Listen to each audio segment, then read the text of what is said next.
Salut, aujourd'hui je voudrais vous parler d'une BD remarquée et remarquable de l'année 2016, La Favorite de Mathias Lehmann, parue chez Actes Sud BD.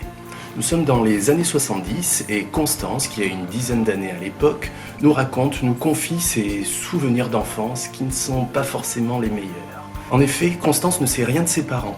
Elle est élevée par une grand-mère tyrannique et un grand-père plutôt effacé et alcoolique. Son seul terrain de jeu est une partie inhabitée de la grande bâtisse et le grand jardin propice à s'inventer des histoires et faire travailler son imagination. Finalement, ses seuls petits plaisirs sont Noirette, son chat, et les quelques livres qu'elle arrive à piquer à son grand-père trop occupé à écouter tristement ses disques de Gustave Mahler. Heureusement, ce quotidien bien triste va être bouleversé par l'arrivée de deux jeunes enfants, Mano et Lydie, des enfants portugais qui s'installent avec leurs parents dans une des dépendances du grand domaine.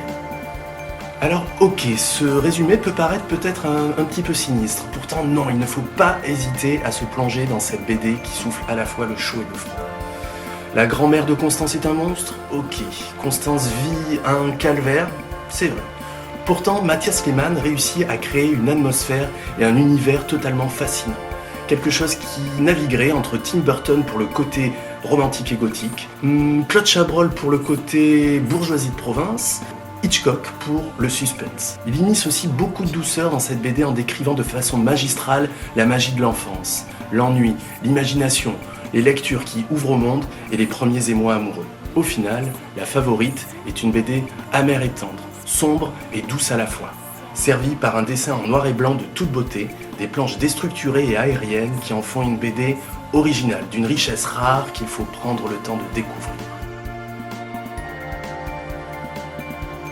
Si toi aussi tu as envie de partager ton coup de cœur du moment, deviens un BibTuber et participe au concours organisé par la bibliothèque. Pour plus d'informations, rendez-vous sur le site ou demande au bibliothécaire. À bientôt!